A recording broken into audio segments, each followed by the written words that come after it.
Can you see the screen? Yeah, it is visible. Okay, great. So, should we start the session? Should we Yeah, I start think with the we should. session? Yeah.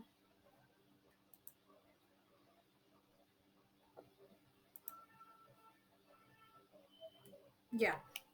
So, yeah, Diksha, I was asking, should we start with the session? Yeah, we should. Okay, great. So, hi everyone. Thank you for joining in for the session. After so many issues, we are finally here doing the session with Diksha. Hi, Diksha. How are you doing? Hey, hi, Harshita. Hi, everyone. So basically, I'm doing very good. And yeah, after a lot of issues, I finally managed to join in. And yeah, so basically, let me just start with introducing myself. So my name is Diksha. I'm a freelancer. I am into LinkedIn and Twitter marketing. And yeah, I'm more into personal branding side of the business. So today, I have prepared this presentation to kind of explain why personal branding is so important for freelancers, right? Right, right. Great. So let's start with the Okay, so PPT, and we would like keep taking up the questions from the audience too. yeah, we should.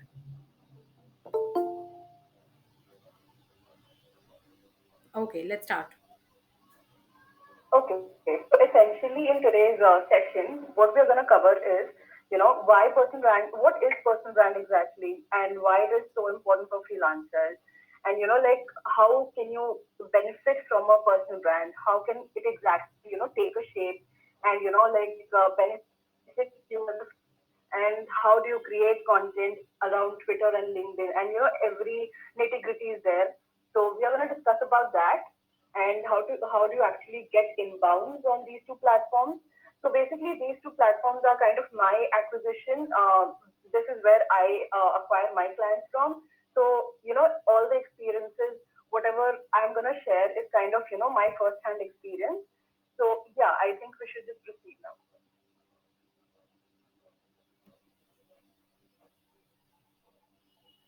Okay. So let's just start with understanding what is a personal brand. So as you can see, the personal brand, what I feel is, what others think about you as a online, like we don't even realize that we are a brand sometimes. But the thing is that we already have a brand. So why not, invest in it and kind of, take a conscious action towards it so that we can, take our content creation game on another level. So basically, a personal brand is something like what other people think of you or what others see you as a brand and how they remember you. For an example, Chandler Bing, right, from Friends, I think he's a very iconic character. So let's just talk about him. So Chandler Bing, whenever I hear Chandler Bing, the first thing that comes to my mind, and I'm sure in your minds also, is someone, like he's a very funny guy, something of that sort. So that is his aura, that is his personal brand. Similarly, if you know, like there's this very famous American TV show called Suits, and like there's this character called Harvey Specter. So now he's a very magnificent character like that. So when you think about Harvey Specter, all you can think is law and his charm and how he closes the best deals in the city. So yeah, this is what a personal brand is. If I if on Twitter I go and ask people why they know me, I'm pretty sure they'll be like, okay, so she is the one who talks about personal branding, right? So that is something. That is what a personal brand is, like how people like to remember you or how they recall you, right? Okay.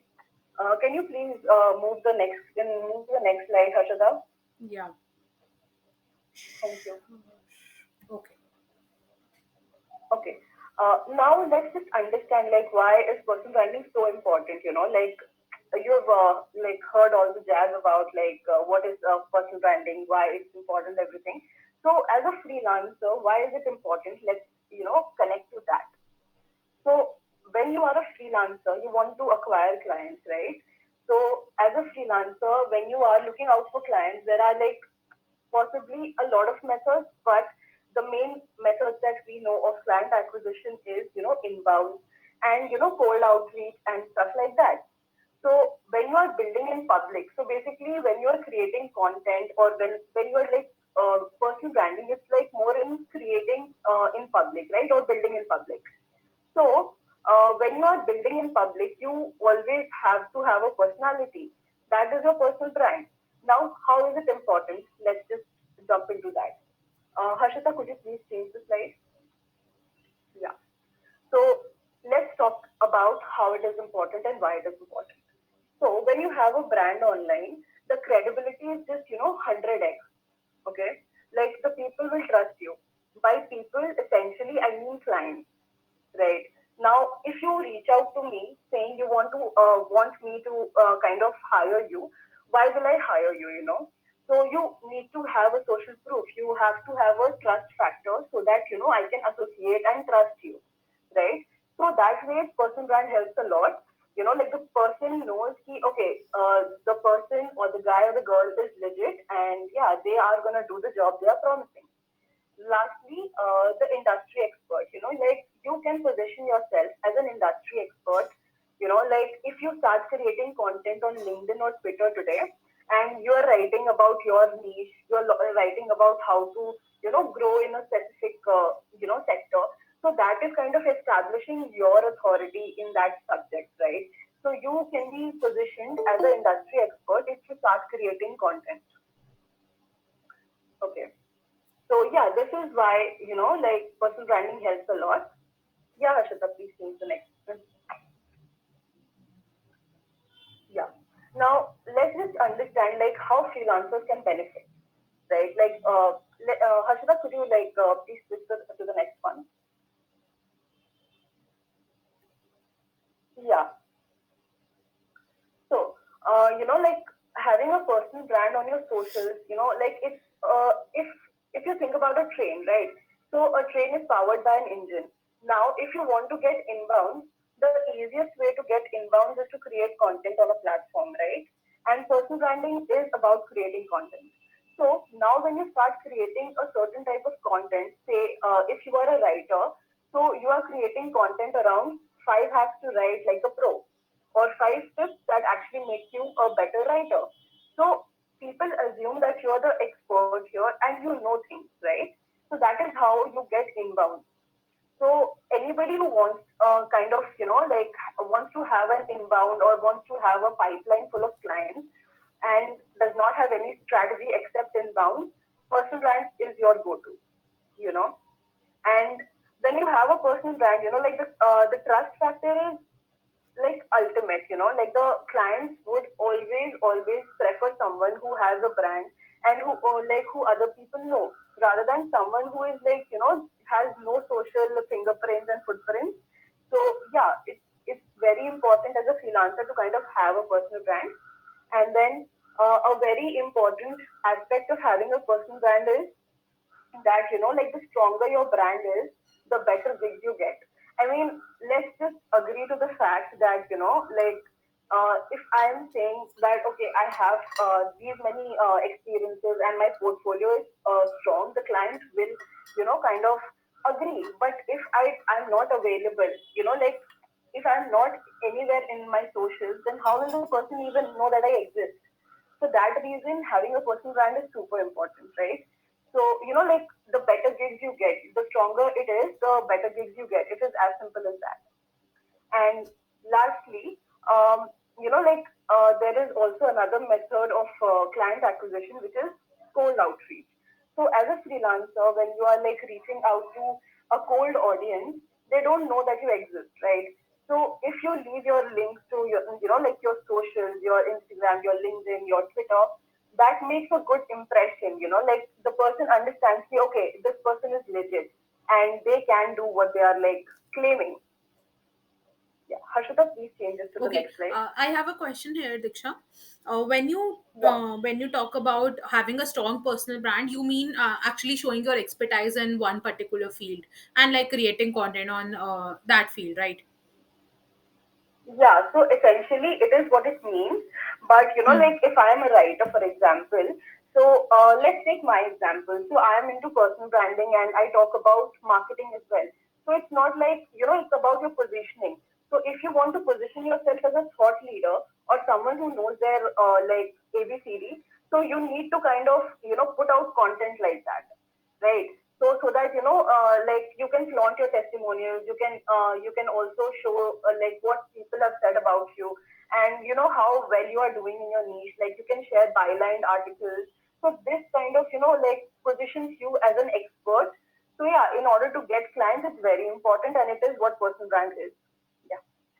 Right. So the question I had is, when you are like in the freelancing zone, and when you are reaching out to get new clients, you may not be the expert in one particular field. Matlab, some you can be the someone who are just starting out in the field, or even if you have some years in that, you don't feel you are the expert out there. So how can a person can deal with that point where he or she thinks that he or she don't have that much knowledge to actually be the subject matter expert in that point. Yeah, exactly. I get it. So, like when we talk about this aspect, first things first is skills, right? And having a portfolio. So, if you're creating content, so like as a freelancer, when you start out, also, Hmm. it's very important to kind of possess those skills. Now, I Okay. know that you cannot talk about things until and unless you've done those things, Right, and right. that's completely valid. So that's the part where like most freelancers skip. Like they understand what is freelancing and they start creating content, but the part where you build your portfolio, you strengthen it, you do the back end work. If that is not done, like even if you build a strong personal brand, effectively, like your personal brand can't replace your work, right? At the end of the day, it's your work that will speak for you, and not just your personal brand. So I feel, like the skills part and the portfolio part is equally important. So yeah, like also kind of strengthening your portfolio and then jumping into a personal brand and talking about thought leadership content is what I meant. Right. So you meant ki you should do a background, mother you should do your homework first before actually getting into creating content on social media and then flaunting it out. Exactly, because it's very easy to kind of speak about things, but very hard when it comes to doing the work. Implementing, So yeah. exactly, yeah. And over the time people realize that if you are really the subject matter expert in one particular field, or you are just roaming around things and being on the Exactly, upper exactly. level. Yeah, I mean, people are very smart these days, and you can't just fluff around them because Yeah. they'll catch your fool like anything. So Right, yeah. right. Okay, yeah, you can continue. Okay. Huh. So, like the next point that we're gonna cover is like where to create content, and like why is it so important, and which platform to choose for content, basically, right? So, if you're talking about where one should be creating content, the ideal answer is where your clients hang out, basically. So, if like I'm a writer, B2B SaaS writer, right? So I like it does not make sense for me to kind of start on Instagram because I'll tell you why. Because all the companies, all the action takers and decision makers are on LinkedIn and Twitter. So it kind of makes more sense to be on those platforms rather than being on Instagram. And if I take my example for like for instance, then I'm into personal branding and I kind of help the C-level execs.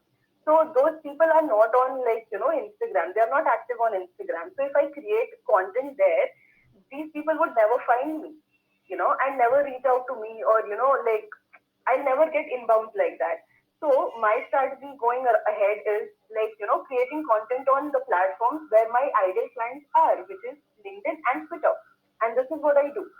So like the first answer is pretty simple. Ki where to create content. So the answer is like jahan pe, like whenever wherever your client is, the ideal audience is, we should be like creating content there. Okay, Anushka is asking a question.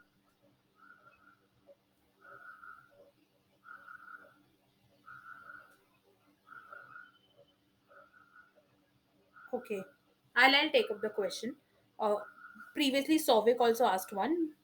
If a niche is not defined from my end, then how can we churn out content around similar topic again and again?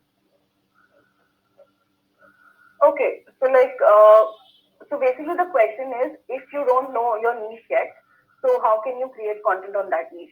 Is it? Yes, matlab how can we keep churning out the content again and again on the topic? Yeah. See, it again boils down to the same point, right? Once you have those skills, you'll eventually know where to look for content. And if you feel ki, okay, where to churn out content from, so, like one thing that works very well is to consume a lot of quality content in that niche, right? So, like, I had made a post around like how what to tweet when you have nothing to tweet, right? Because there are days when you feel kind of done. You can't create something very fresh. So what you can do there then is kind of consume good content in that niche. So if your question is you're not being able to churn out a lot of content consistently, so consume a lot. Okay, and then go to the thought leaders in your niche and engage with their content. See what is working for them. And you don't need to reinvent the wheel every time. You can see what is working for them and try to implement and apply the same. Yeah. Okay, but in that case, wouldn't our content be somewhat like inspired or copied from that point? Matlab, I have felt, I am feeling this a lot nowadays that on the social media platform, every now and content has the similar patterns going around. And matlab, how you deal with it when you think that your content might be repetitive for the audience and you are not feeling your 100% while going it out. Yeah, so like one way to do like tackle with something like this is okay, like there's a slight difference when it comes to inspiration and copy, right? So when I take inspiration, I see a post, okay, and I think, okay, I can add maybe two more points, right? So I expand on those 2 points. Okay, so it does not feel repetitive to my audience. And like people can find if you are like continuously copying, but like the point being, take inspiration and not copy blatantly. Yeah. Right. Okay, and also Anushka adds to the question that can we talk about two to three different topics instead of just talking about one? Yeah, I think you can. I mean, when you're starting out, so I know for a fact, like when I started out, and I'm still talking about, two key topics in my entire setup. I'm talking about, Twitter and LinkedIn growth. I'm talking about personal branding and freelancing. So, that makes kind of three topics. So it's just like the one core topic and then rest can follow, I feel. Oh, sorry. Okay, great. Yeah, we can move ahead with the slides. This was the next one. Yeah. Okay. Yeah. So yeah, we kind of explained this, creating content where your ideal clients are. So I have given my example as well. Like my target audience is like C-level people. So yeah, they are not on Instagram basically, and therefore my client acquisition and content creation method goes for LinkedIn and Twitter because I can find more of them there. They are active there, and like they are present. So it's very easy for me to kind of reach out to them. So, yeah. Harshita, could you please like switch the slide? Yeah, thank you. So, yeah, the second part of the question being, is it important to kind of be on all the social media platforms? So, like this is one of the biggest mistakes that I did in my like journey. I tried to be all over the place. I started with Instagram. I moved to LinkedIn and Twitter at the time. And right now, I have it's very hard for me to maintain all three platforms. And it's the least, like it's not a great advice to kind of like do all the three platforms together because first you can't handle it. It's very tiring.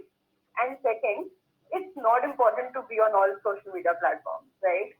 So just see where your clients are and be there. So if you're starting out, just pick one platform at a time and give it like good 6 months and give your 100% in that very platform and see like growth is very inevitable, right? Even if it's social media, growth is inevitable if you start putting content and if you start giving your 100%. So yeah, don't go into FOMO of like maybe I should be there also and maybe I should be there also. It's always a good idea to kind of stick to one platform, and I know it because I have done this mistake myself. And right now, I have left my Instagram for the same reason because it was not helping me. And yeah, that is like the crux of it. Okay, great. Yeah. Yeah, so like the next one being what kind of content works on LinkedIn and Twitter? So honestly, you can't really say, okay, this is what's gonna work on LinkedIn and Twitter. But the key to finding what will work for you is experimentation, right? Harshita, could you please switch to the next slide? Yeah. So, like there is actually no hard and fast rule, and it's everything is about experimentation. The better you experiment with your content, you can post long form content, short ones, polls, carousels, and single images to kind of see what is going to work for you. Check the engagement rate, check your KPIs every, once a month, sit back and see what is working for you. And like what you can do is like when you sit back to kind of make a monthly report, what you can do is actually go ahead and measure the KPIs. If getting leads is your, the goal of your LinkedIn account is to kind of get leads, make sure that you are like monitoring the leads and which content piece actually gave you a lot of ROI. So this is what I feel. So yeah, the answer to it is like don't chase virality, chase the right KPIs. If your KPI is like getting more signups to your email, check that. It's not about getting the views or getting the engagement. It's also about getting the right metric. Right. The conversations are really Harshita? important. It won't matter if you're Yeah, getting exactly. a lot of views and no, none of them Yeah, are converting. yeah, exactly. And what's the point of it if you are like just getting views and no clients or like no conversion? Right. Okay, so like this is what is like working for me on Twitter, and this is like I know that it kind of works. So whenever you're creating content on Twitter, start with it's very hard. I feel like people like struggle a lot with Twitter, especially they feel okay, I don't know what to tweet, and like they feel very clueless. So the thing is, even if Twitter is just like 280 character limit, and like your it's also like a direct response copywriting. So if you write a tweet, you'll get instant reaction. So it's like a very good, way to kind of judge your content and see how you can improve it. So this is what is working for me on Twitter. So number one is I tweet 3 to 4 times a day. And like tweeting does not just mean about like tweeting about your industry only or something very niche specific. You can go, Twitter is a very soft spot between professional and personal. So, you can actually go ahead and, like 50-50 ratio, and you can go ahead and put something, like in your niche, super specific, and something which is, fun and, light-hearted type of content.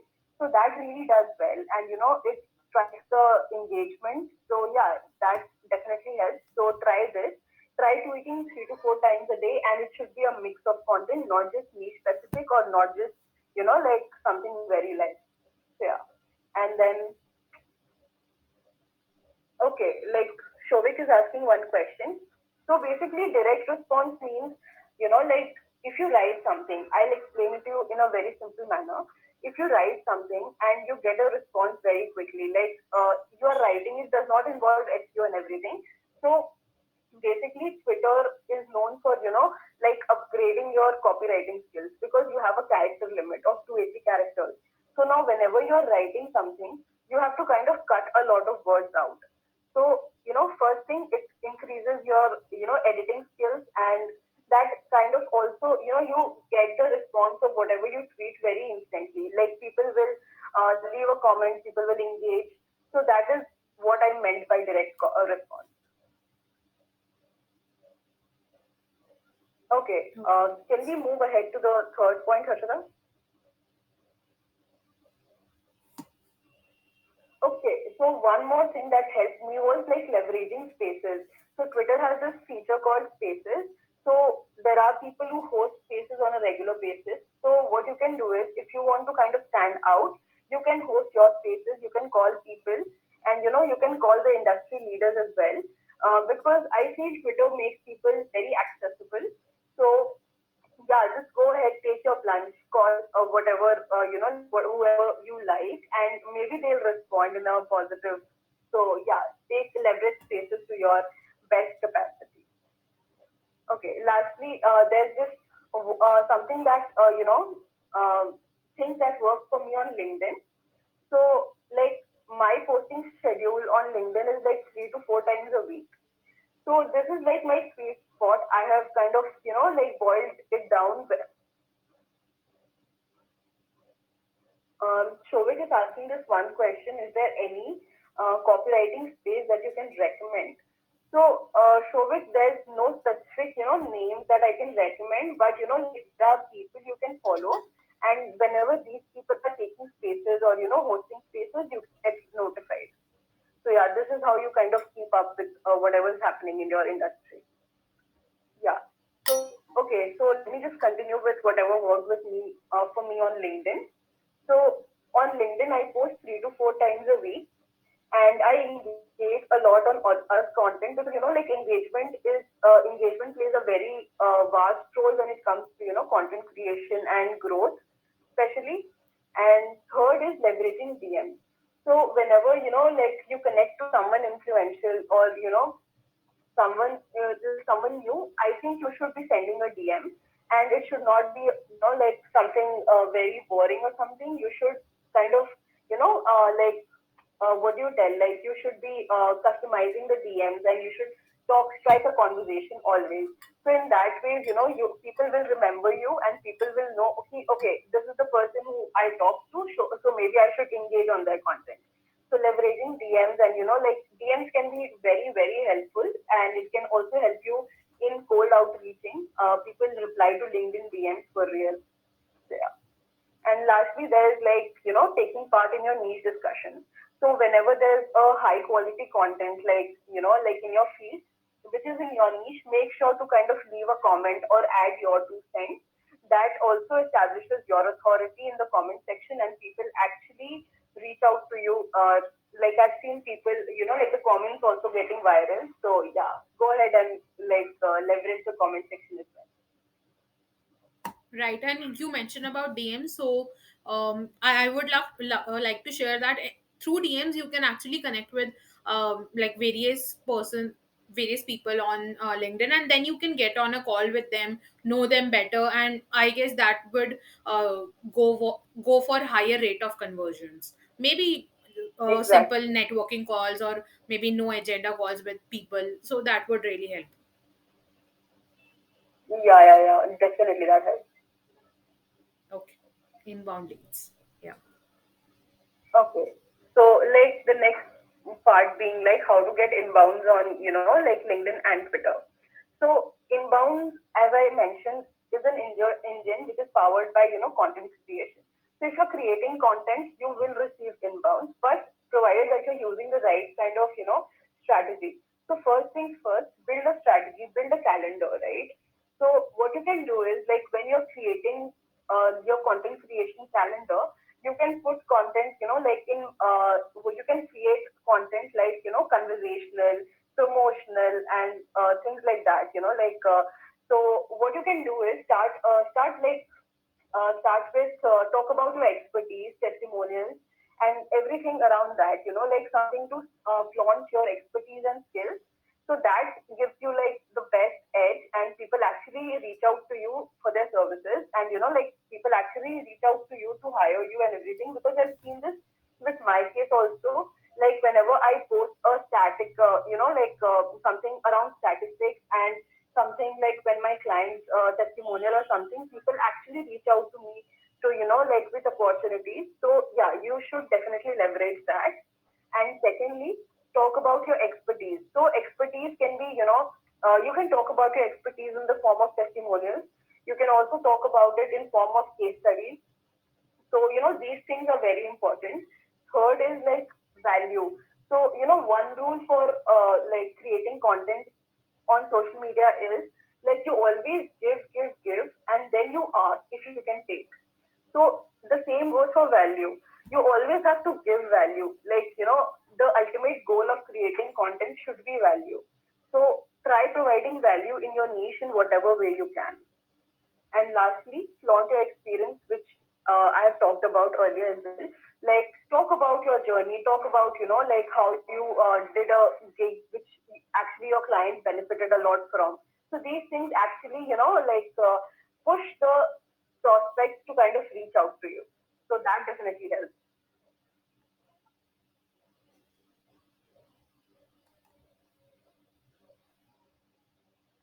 Harshita, could you please like skip next page?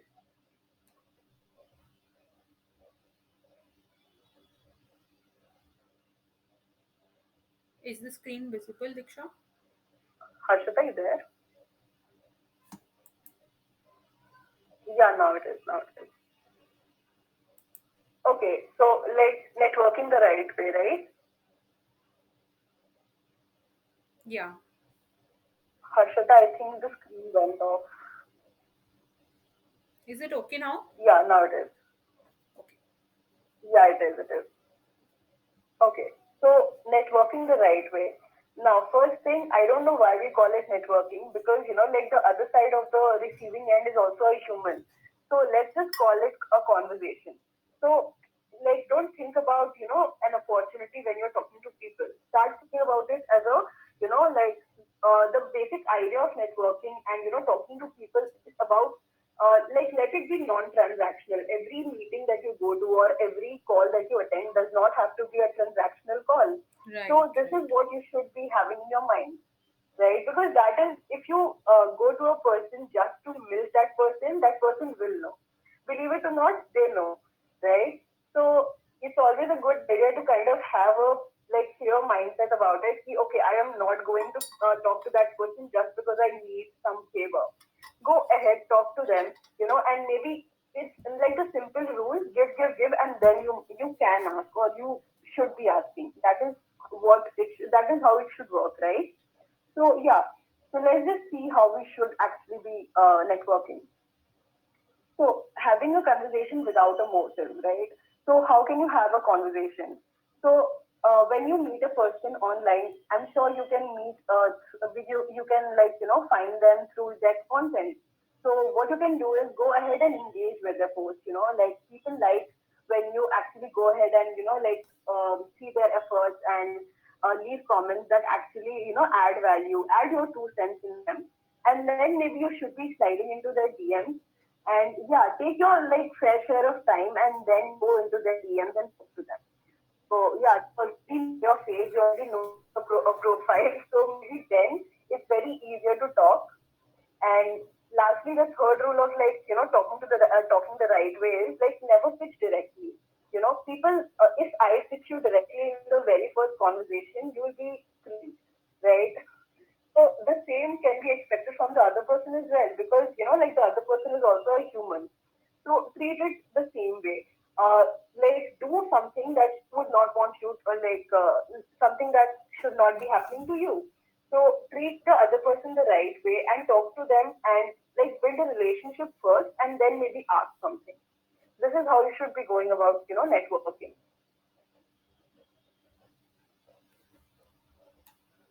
Yeah, Shita, could you switch the slide? Okay, so since it's the last slide, so yeah, this was like my presentation, and this is what I wanted to share with you all. So, yeah, thank you.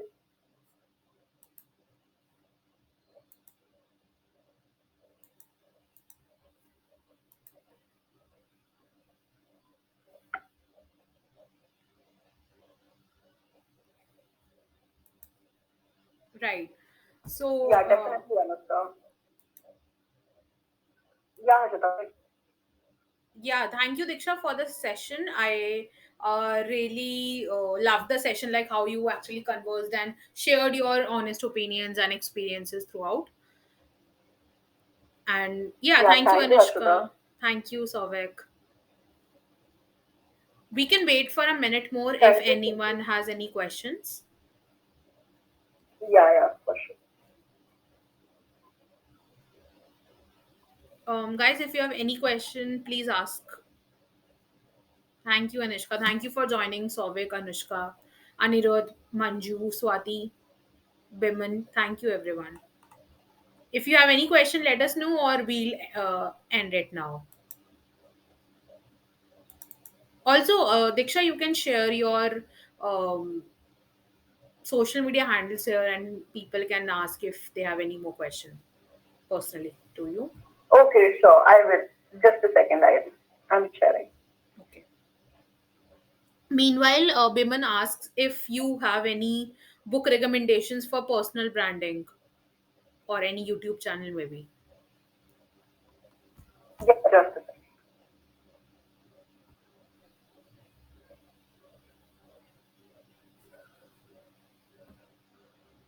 Yeah. So when it comes to books, right? So what I feel is the first thing you should be going and actually making a file for yourself and go ahead and like go to Vanessa Lau's channel, and I think she has some great insights when it comes to personal branding, and there are a lot of Medium articles that you can find online. Vanessa Lau. Should I just type it in the chat itself? Ha ha ha. You can type it, yeah.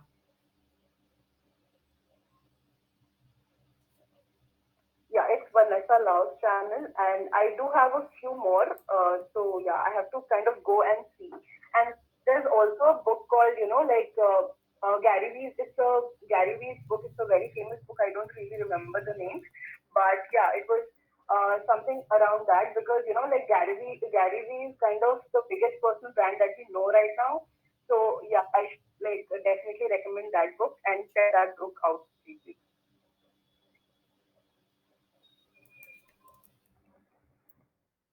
Yeah, you can you just type it out the name? Crush it. Yeah, I will. Okay, yeah, Anushka has typed, actually written the name, the Jab Jab Jab, yeah. Okay, Anirudh is asking this question, how is Instagram different? So Anirudh, can you please, like expand the question, like different is in, as in what sense?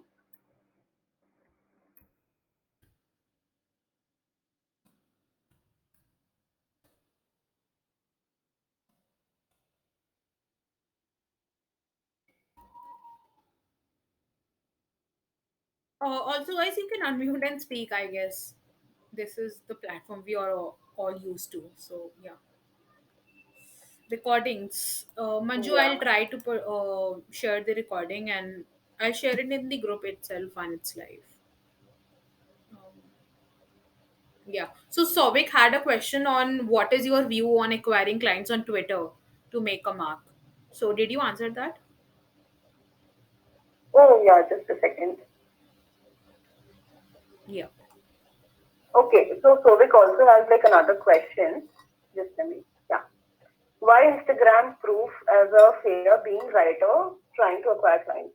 So it's not a failure, Sophie, but the thing being, if you are, like very specific, if you are niche as a writer, right, and you're creating content on Instagram, Instagram might not be the right like platform because like B2B, if B2B is your niche, you kind of want to reach out to content heads and marketing heads and people like that.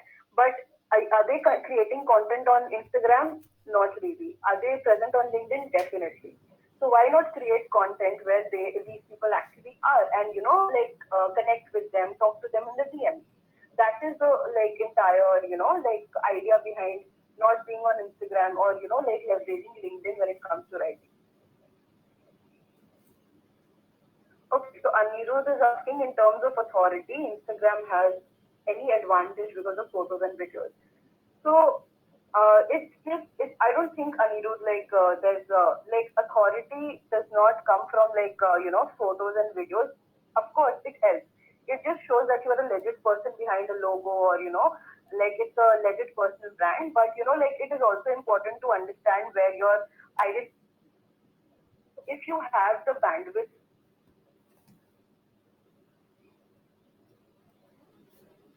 to create content across two platforms, very well, go ahead. Like there are people who I know like are creating content on three platforms at this moment. But if it works for you, like whatever works for you, you should be doing that. So if you feel you have the content, like that space to kind of adjust and work on your Instagram as well, go ahead. It's like it is always a good idea to have like multiple, like your question too.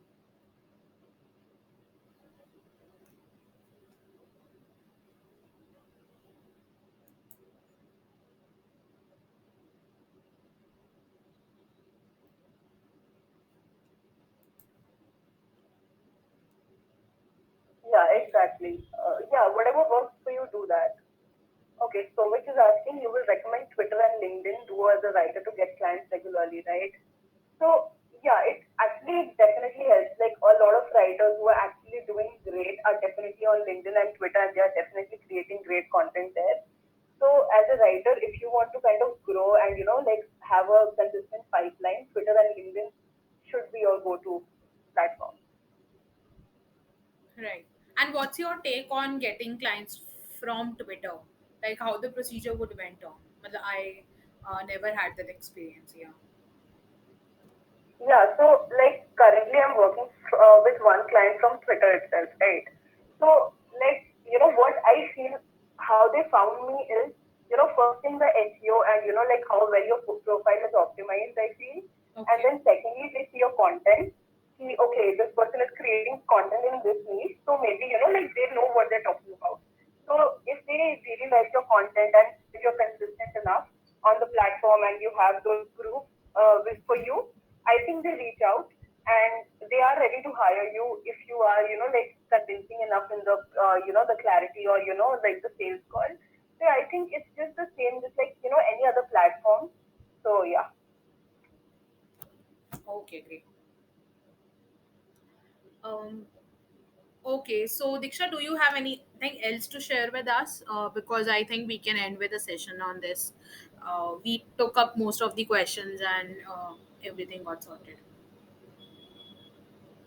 Yeah, I think if like nobody else has a question, then I think we should be like wrapping it up. But yeah, like the one thing that like the crux of the entire session, what I feel is like when you are